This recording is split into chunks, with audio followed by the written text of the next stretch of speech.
아, 이 세상에 훌륭한 부모보다 더 훌륭한 것은 없다라는 말이 있습니다.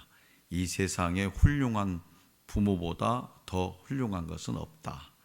또 그리고 조금 부족한 부모라도 세상에서 부모를 대신할 수 있는 것은 아무것도 없다라는 말도 있습니다. 둘 다 사실이죠. 어느 목사님이요, 큰 교회에서 토요일 오후 집회에 설교 부탁을 받았대요. 그런데 목사님은요, 그 요청을 거절했대요. 목사님이 설교를 해달라는데 거절했어요. 왜 거절했냐? 선약이 있다는 거예요. 그래서 목사님, 이번 집회는 대단히 중요합니다. 선약을 취소하고 오실 수 없겠습니까? 대체 그 약속은 대체 누구하고, 대체 몇 명하고 약속한 겁니까? 그러니까 내 약속의 대상은 2명입니다만, 목사님, 여기는요 지금 수천 명이 기다리고 있어요. 죄송합니다. 안 되겠습니다. 선약이 먼저입니다. 그 목사님의 선약은 바로 자녀들과의 약속이었습니다. 그는 토요일에 자녀들과의 데이트가 있어서 설교 요청을 거절한 겁니다. 그는 자신의 행동에 대해서 이렇게 설명합니다. 목사 역할은 다른 사람이 할 수 있지만 아버지 역할은 한 사람밖에 할 수 없습니다. 자, 성도 여러분, 여러분들은 어떻게 생각하십니까? 여러분들은 어떻게 생각하십니까? 그래도 목사님이 설교를 하러 가셔야지. 아이들하고 약속이야. 다음에 하면 될 거 아니야? 아니야. 그래도 아이들하고 약속을 지켜야지. 여러분의 생각은, 판단 어떻습니까? 한 아이에게 엄마를 대신할 수 있는 것은 이 세상에 없습니다. 목사가 바뀌면 물론 처음에는 교인들이 섭섭해하지만 얼마 지나면 새 목사님에게 정이 듭니다. 그러나 부모는요, 바꿀 수 없어요. 부모의 자리는 다른 것으로 대체할 수 없습니다. 그 자리가 비면 그곳에 먹을 것을 쌓아놓거나 다른 무엇을 갖다 놓아도 소용없습니다. 선생님도요, 바꿀 수 있습니다. 대통령도 바꿀 수 있습니다. 하지만 부모는요, 바꿀 수 없습니다. 부모란 화성에서 온 남자와 금성에서 온 여자가 서로 사랑해가지고 결혼한 후 자녀가 태어나야 비로소 생물학적 부모가 될 수 있는 거죠.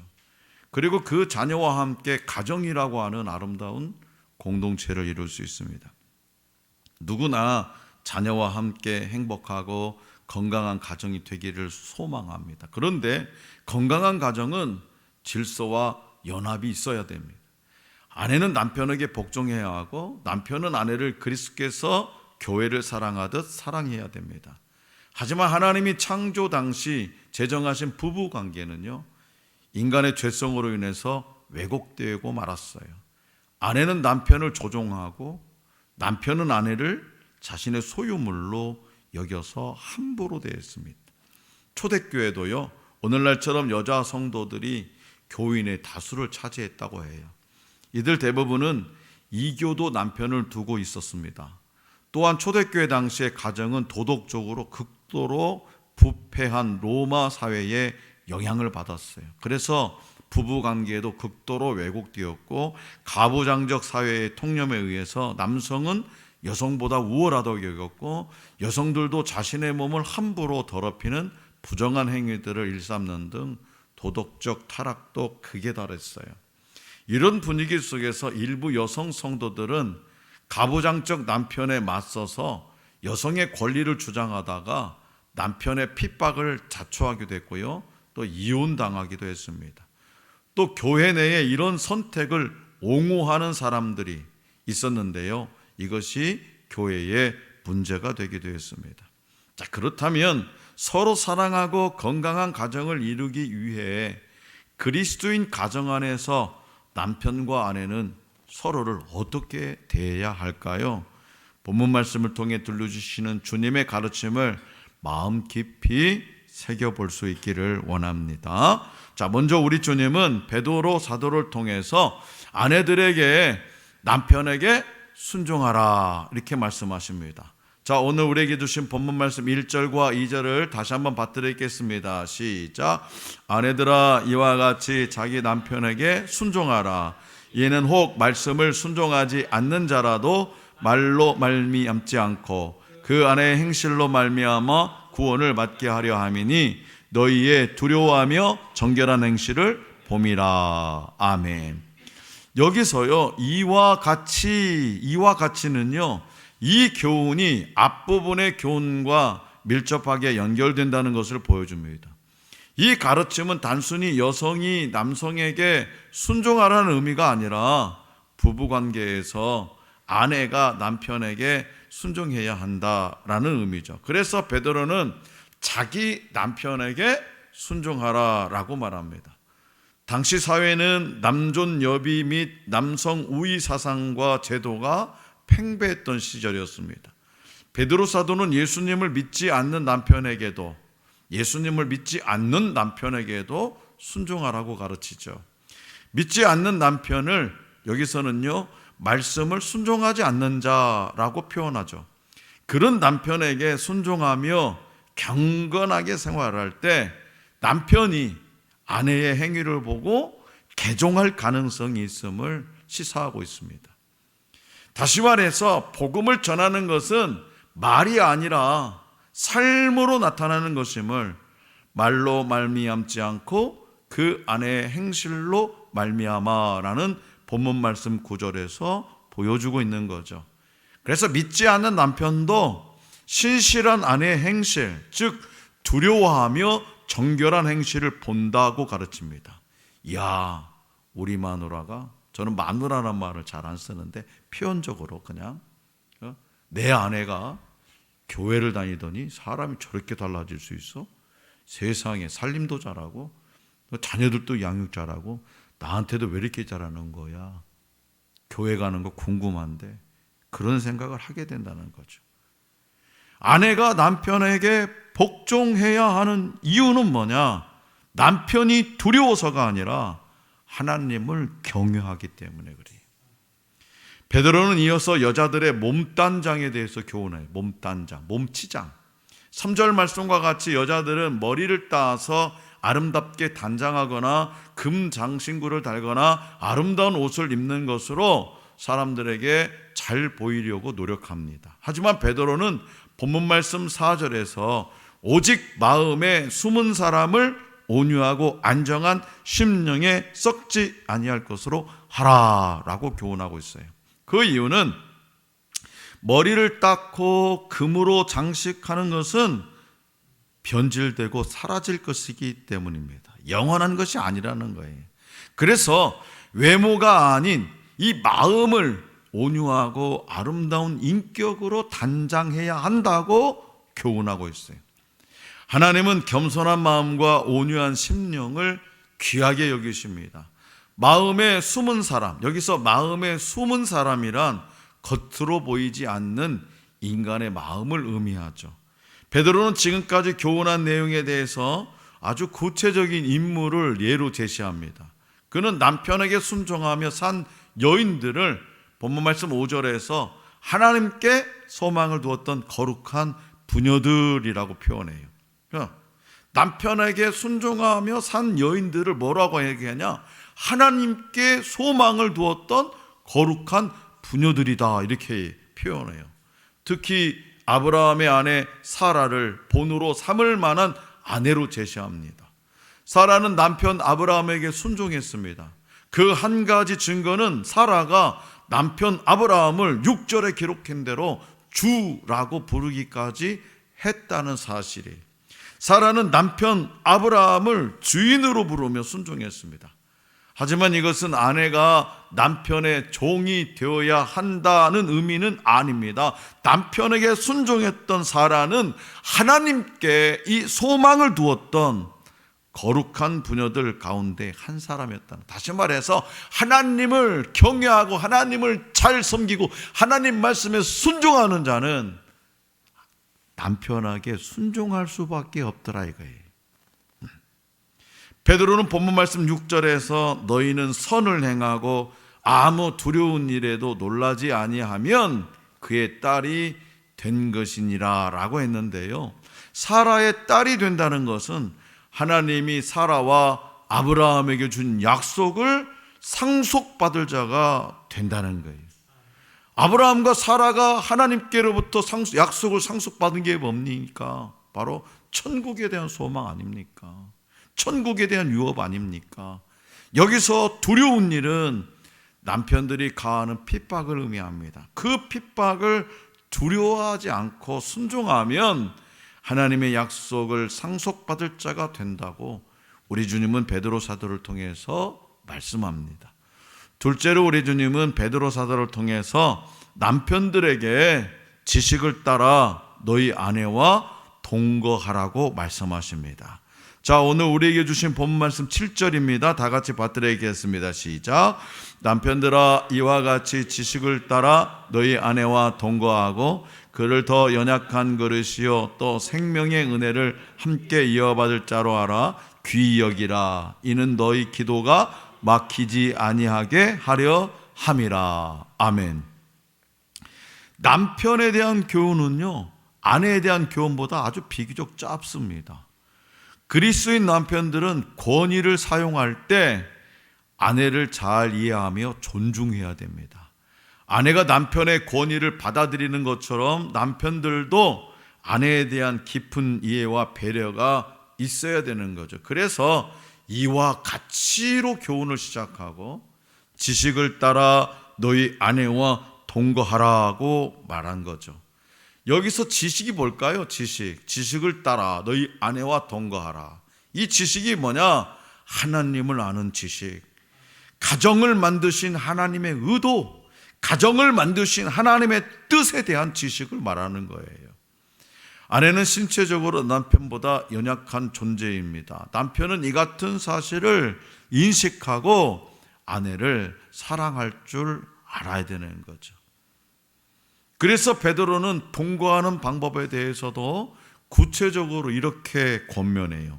그를 더 연약한 그릇이요 또 생명의 은혜를 이어받을 자로 알아 귀히 여기라. 우리 주님이 베드로 사도를 통해서 초대교회 남편들에게, 그리고 오늘의 남편들과 내일의 남편들에게 이 같은 권면을 하는 이유는 뭐냐? 그것은 바로 남편의 기도가 막히지 않게 하기 위해서입니다.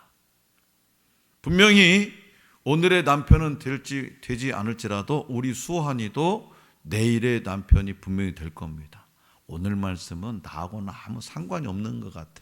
아니에요. 남편이 될 거잖아요, 언젠가는. 그래서 오늘의 말씀도 잘 새겨야 돼요. 오늘의 아내가 되지 않을지라도 우리 예리도 언젠가는 내일의 아내가 될 거예요. 오늘 이 순간부터 이 말씀을 잘 새기고 준비해야 되는 거죠. 그때 가서 하려면 늦어요. 남편의 기도가 막히지 않게 하기 위해서 우리는 아내를 연약한 그릇이요 그리고 귀히 여겨야 된다는 거예요. 아내와의 관계가 막히면, 다시 말해서 부부 사이가 좋지 않으면 기도 생활을 포함한 영적인 생활에 지장이 생길 수밖에 없습니다. 그렇기 때문에 남편은 가장으로서 영적으로 건강해야 돼요. 아내를 함부로 대하는 남편의 마음에서는요, 진정한 기도가 나올 수 없습니다. 남편이 아내를 사랑하고 항상 하나님을 경외하고 그분과 기도로 교제함으로 우리는 행복한 가정을 이룰 수 있어요. 그래서 신앙생활 정말 하나님의 뜻에 따라서 하나님이 기뻐하시는 남편은요 그 가정의 행복을 이루는데 초석이 됩니다. 그런데요, 아무리 성숙한 부부라고 해도 갈등을 피하지는 못하죠. 저도 목사지만 때에 따라서 사모님하고 갈등이 생길 수 있습니다. 서로에 대한 기대치의 차이, 성별의 차이, 기질과 성품의 차이, 자라온 가정 환경의 차이, 자녀 교육 방식의 차이 등등 모든 것이 갈등의 원인이 될 수 있습니다. 그렇다면 부부 사이에 갈등이 생겼을 때 어떻게 해야 되냐? 어떻게 해야 되느냐? 성숙한 부부는요, 갈등이 생겼을 때 자신의 의견을 앞세우기보다 부부의 연합을 위해서 노력합니다. 부부의 연합을 위해서. 역지사지라는 사자성어가 있습니다. 상대방의 입장에서 다시 한번 생각해 보라라는 의미죠. 이와 정반대의 말은 뭘까요? 역지사지의 정반대. 아전인수죠. 아전인수. 뭐예요? 오직 자기 이익만 생각하는 자기 중심적인 태도를 말하죠. 이 말들을요, 성경적으로 풀이하면 마태복음 7장 12절 말씀이에요. 무엇이든지 남에게 대접을 받고자 하는 대로 너희도 남을 대접하라. 예수님의 가르침입니다. 유대인 랍비인 힐렐에게 어떤 헬라인이 이렇게 요구했다고 합니다. 내가 이렇게 한 발로 서 있는 동안 율법 내용 전부를 내게 가르쳐 보시오. 헬렐이 이렇게 대표요. 당신이 당해서 싫은 일을 남에게 시키지 마시오. 당신이 당해서 싫은 일을 남에게 시키지 마시오. 비단 부부간의 관계뿐만 아니라 오늘 하루 만나는 사람들과의 관계에서 아전인수보다 역지사지의 마음으로 그들을 대한다면 분명 오늘 우리도 상대방에게 아름다운 배려를 받을 수 있을 겁니다. 그리고 부부간의 연합을 회복하기 위한 노력은 기도의 회복으로 이어집니다. 이 말은 부부간의 갈등을 극복하고 하나가 되기 위해서 노력하다 보면 그것이 하나님과의 바른 관계로 이어진다는 거예요. 그 갈등을 가지고 하나님 앞에 기도할 거 아닙니까? 하나님, 우리 부부관계를 좀 원만하게 이 갈등을 해결해 주세요. 기도할 거 아닙니까? 그렇게 노력하다 보면 어느샌가 남편이든 아내든 하나님 앞에 바로 서게 된다는 얘기예요. 실제로 관계가 좋지 않은 부부와 좋은 부부의 공통점은 뭐냐? 모두 서로 맞지 않는 부분이 있다는 겁니다. 관계가 좋은 부부도 좋지 않은 부부도 서로 맞지 않는 부분이 있다는 거예요. 그러면 차이점은 뭐냐? 관계가 좋은 부부는 좋을 때뿐만 아니라 관계가 나쁠 때도, 갈등이 생길 때도 하나님과의 언약을 기억한다는 거예요. 그 이유는 바로 뭐냐? 하나님 앞에서 혼인 서약을 했기 때문입니다. 그래서 부부간의 연합은 하나님과의 연합과 깊이 연결되어 있다는 사실을 인지하는 것만으로도 부부의 갈등의 해결점을 찾을 수 있습니다.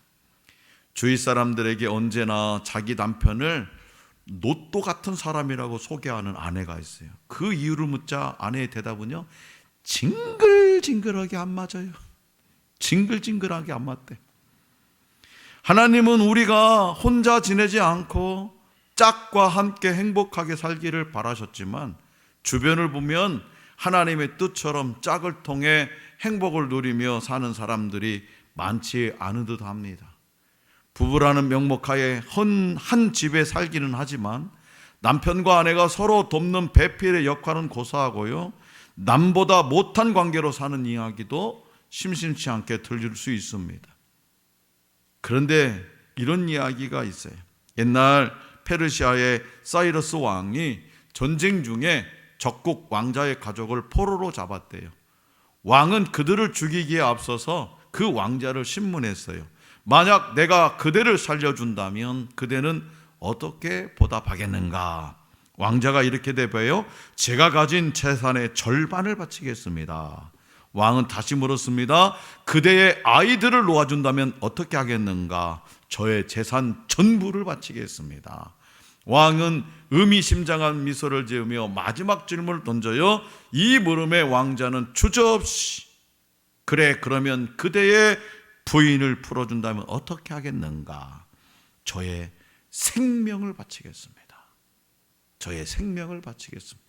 주저없이 그 왕자는 이렇게 대답하다라는 거예요. 그래서 사이러스 왕은 탄복하면서 왕자의 가족 모두를 자기 나라로 돌려보냈다고 합니다.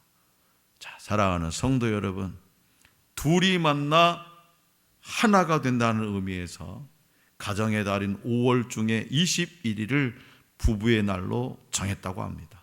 그날이 바로 오늘입니다.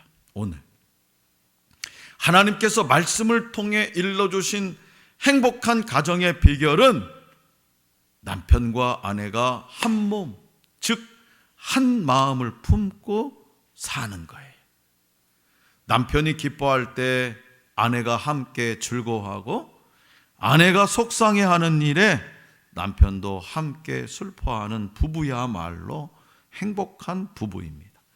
그리고 남편과 아내가 이처럼 하나가 되려면 먼저 부모를 떠나야 되는 거예요. 이 말의 의미는 뭐냐? 결혼하기 전 육신의 부모와 함께 살면서 익숙해진 모든 습관을 버려야 한다는 뜻이에요. 남편이 어머니에게 길들여진 입맛을 결혼해서 계속 고집하거나, 아내가 친정에서 익힌 가풍을 남편과 자녀들에게 고집한다면 절대 한 몸을 이룰 수 없습니다. 그냥 맛있는 거예요, 맛있는 거. 어머니의 손맛하고는 비교가 안 될 수도 있습니다. 물론 음식 솜씨가 좋은 아내도 있지요. 그래도 눈 딱 감고 진짜 맛있는 해야 되는 거예요. 그래야 한 몸을 이룰 수 있습니다. 하나님은 전도서 9장 9절에서 이렇게 말씀하세요. 자, 누군 가슴에 찔리는 게 있나 봐요. 9절 시작. 내 헛된 평생의 모든 날, 곧 하나님이 해 아래에서 내게 주신 모든 헛된 날에 내가 사랑하는 아내와 함께 즐겁게 살지어다. 그것이 내가 평생에 해 아래에서 수고하고 얻은 내 몫이니라. 아멘. 앞에 절 한번 보여주세요. 앞에 절만. 네, 보세요. 여기서 하나님은 전도자를 통해서 인생의 참된 가치는 누구와 함께 하느냐에 따라 달려있다라고 말씀하십니다. 인생의 참된 가치는 누구와 함께 하느냐에 따라 달려있다. 그러면서 네 남편, 네 아내와 함께하며 즐겁게 살라고 하나님은 말씀하세요. 네 남편과 네 아내와 함께하며 즐겁게 살라 하나님 말씀하세요. 가끔 제가 최 집사님 집에 가잖아요. 참 둘이 참 안 맞게 생겼는데요. 우리 최성택 집사님네 가면 진짜 안 맞을 것 같아요. 근데 진짜 잘 맞더라고, 쿵짝이. 야, 그래서 우리 장모님이 그런 상황을 보고 뭐 아주까리 진둥개라고.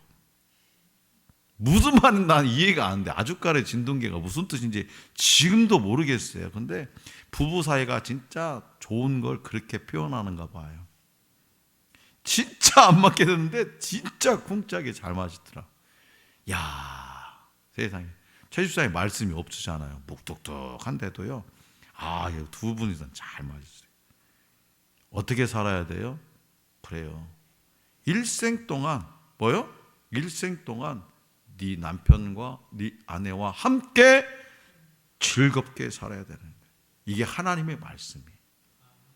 자, 이 말씀은 아담에게 하와를 동반자로 주신 창조의 질서를 말하는 겁니다. 창조의 질서. 그 창조의 동산에서 하나님이 기대하셨던 삶의 원리를 오늘의 삶의 자리에서 실현하며 살아가라는 거예요. 그래서 우리의 가정이요, 에덴 동산이 되어야 되는 거예요. 에덴 동산이. 어디 엉뚱한 데서 에덴 동산을 찾으면 안 됩니다. 우리의 가정이 에덴 동산이 되어야 되는 거예요. 지금 우리 부부의 모습은 어떻습니까? 남편에게 또 아내에게 무엇을 강요하고 있습니까? 모쪼록 하나님께서 내 배우자의 입술을 통해 나를 돕기 위한 말씀을 들려주심을 깨닫기를 바랍니다. 아이고, 또 바가지 긁네. 아유, 짜증나는 소리 하네가 아니라 내 배우자의 입술을 통해서 나를 돕기 위한 말씀을 들려주심을 깨닫기를 바랍니다. 삶의 동반자를 소중히 여기는 성숙한 부부가 되시기 바랍니다. 일상에서 남편과 아내에게 그대가 내 삶의 동반자인 것을 감사합니다라고 고백하는 하루하루가 되기를 우리 주님은 오늘 저와 여러분에게 바라고 원하고 계십니다. 그러므로 해 아래에서 수고하며 사는 우리의 삶의 가장 큰 선물이 나의 남편, 나의 아내임을 기억하면서 서로를 아끼고 사랑하는 성숙한 부부가 되기를 소망합니다. 남편이 건네는 말, 아내가 들려주는 충고를 무시하지 않고 귀담아 듣는 가운데에 행복한 가정을 만들어가는 성숙한 믿음의 부부가 되어서 우리 가정이 기쁨이 가득 넘치는 가정, 하나님이 주인 되시는 가정이 될 수 있기를 간절히 기원합니다.